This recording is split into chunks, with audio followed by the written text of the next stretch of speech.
name is Carlo.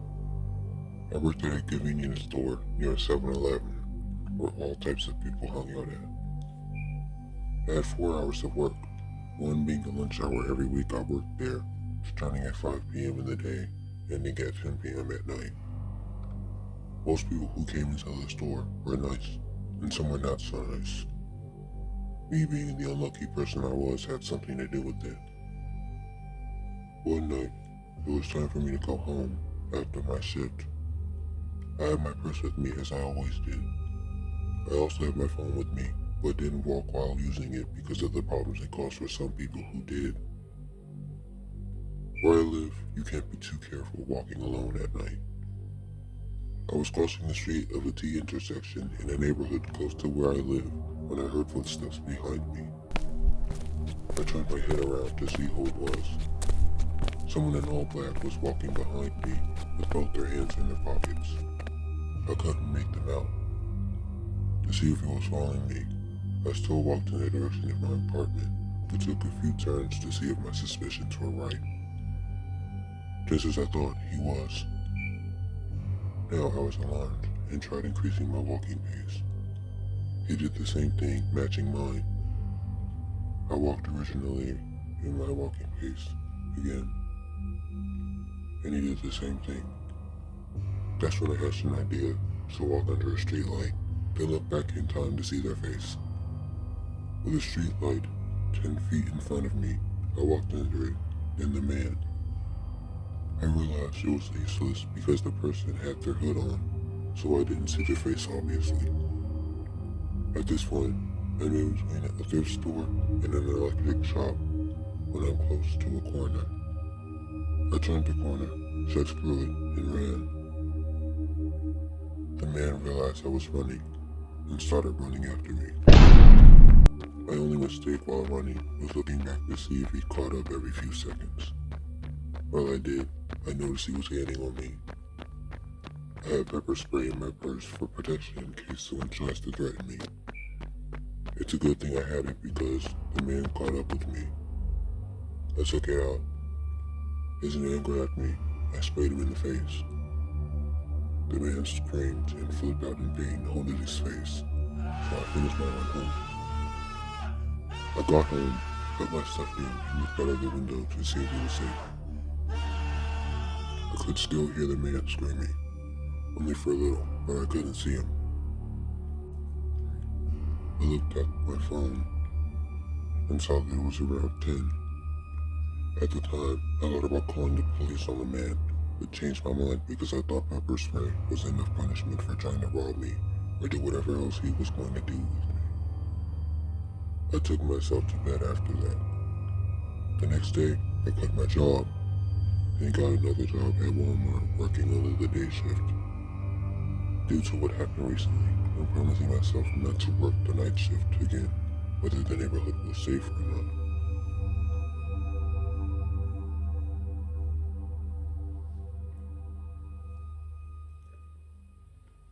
I didn't want to write this story for personal reasons, but after being slowly convinced into writing it, I thought I'd share it anyway.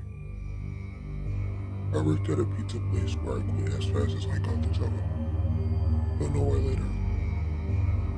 My boss wasn't as pleasant as the food. You meet him in person once, and you can already tell he's a real douchebag. Enough talk about him for now. I started my shifts at 4 p.m. in the afternoon and ended at 12 a.m. I was working a night shift at 9 p.m. There weren't a lot of people in the restaurant. The only people working were the cashier, the person making the pizzas, the person answering the phone calls, who I knew from high school, Joshua, and me.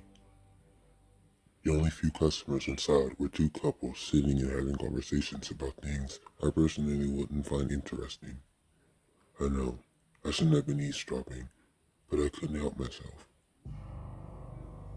We got a call from a customer who ordered 3 large pepperoni pizzas with a soda, which came free with the order. Joshua, who answered the call, told me there was a man on the line.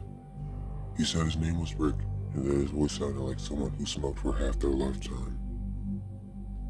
Joshua wrote down the address on a post-it note. He handed it to me, and once the order was ready, I let my boss know before I went to make the delivery.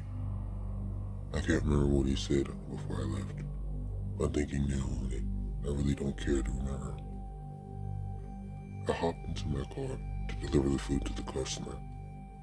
I put the address in my Google Maps and began my drive to the destination. As I was driving, I looked at my phone to see the drive was supposed to be 20 minutes away from me. The time on my phone was past 10 o'clock already. 18 minutes later, I was closer to the man's location. It was too dark with no street lights coming up, so I had to turn on my headlights. The area I was in had a road with tall, skinny trees on each side. Very few houses could be seen. There were tall, dark houses with no lights on. It was all these houses that looked abandoned. I say this because of course they looked like they were. I'll admit, being out at this hour as late as 10 even filled me with dread at the pit of my stomach, making the night feel even worse than it already was. Right away, my solution was to leave immediately, but deep down I knew I couldn't. My boss had a fit at me because I didn't complete a last order, so I tried to do the best I could to deliver this order so I wouldn't get fired. 2 minutes later, I was finally at the destination. Outside where I was supposed to be, so a big house. Standing out the most was that it sat far from the other houses, but it looked abandoned and its side lights were off, just like the other houses. It looked so beat up, not even a homeless person would stay there. Honestly, I don't know how someone could be able to order a pizza in this condition. I was creeped out just by looking at it. The worst part was going up to the front door and handing the pizzas to this rich person. I called Joshua and told him I was at the address. I asked him to tell me it was the right address. He told me it was. Thanks, I said out of frustration. I stepped out of my car with the pizzas in hand and slowly started walking to the front door of the house. With every step, I felt a chill running down my spine. Shortly, I got to the front door. There wasn't a doorknob, so I knocked a set of 3 knocks. Footsteps came to the front door and stopped. There was a peephole in the door. It was obvious that Rick was at the door, but he didn't open it. I said, "Hello, sir. I have your pizzas." No answer. I didn't hear any movement, but what I did hear was heavy breathing from the other side. I was confused on why he wasn't opening the door to get his pizzas. I tried a couple more times, but he never opened. He never bothered to check. Soon, I heard him walk away. I thought waiting any longer would get me in even more trouble with my boss because I was already late enough returning back to the restaurant, so I set the pizzas on the porch and started walking to my car.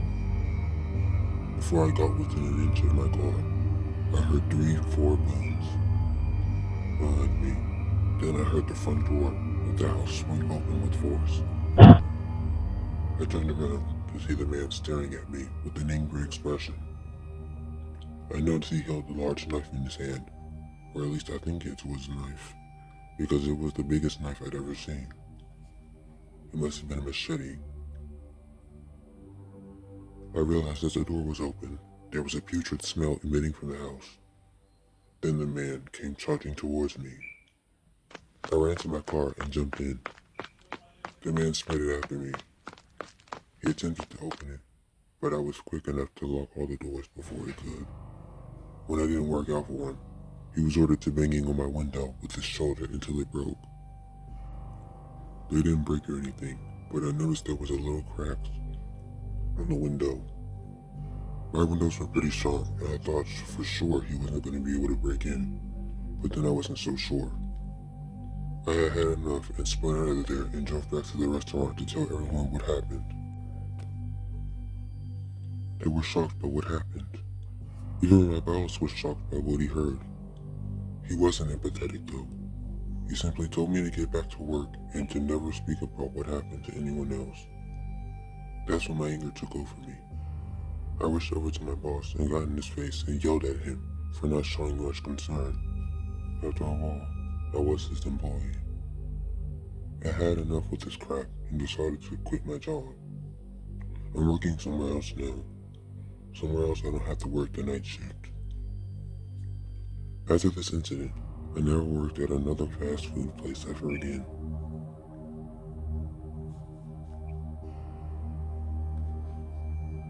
Hi, my name is Alex in this story. There was a college frat party that me and my friend Katie went to. As you should know, I'm a huge nerd. Katie wasn't as nerdy as me though. She was one of those popular girls in college who people suck up to. Me, on the other hand, didn't put up with any of her crap. Sometimes I wonder why she even considered me as a friend. Although, it must have been because she wanted me to help her with her homework, or for me to do it for her. Obviously, I didn't if you're asking. On the day of the party, Katie basically dragged me from studying for an upcoming test I had in English class. She came into my dorm and began bugging me about coming to the party. I told her to leave me alone so I could study. She said if I went to the frat party with her, she would stop messing with me. I have to say, I really did not want to go, but I felt I had no choice. I had to go to this stupid party so she'd finally leave me alone. Later that night, she drove me to a house outside of the campus, where the party was. A lot of college students were inside and outside. I saw red cups in their hands. I could only think they had alcohol in them. Music came from inside, loud enough for us to hear. Good thing it wasn't blasting across the neighborhood. I could also see disco balls lights coming from inside. Katie and I got out of the car, and pretty soon, a guy who I assumed to be Katie's boyfriend came out of the house to meet her.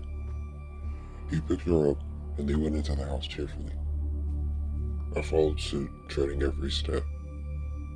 As I was inside the house, I realized that I didn't recognize anyone at the party except Katie. Everyone was dancing, and I could see barely 10 feet in front of me.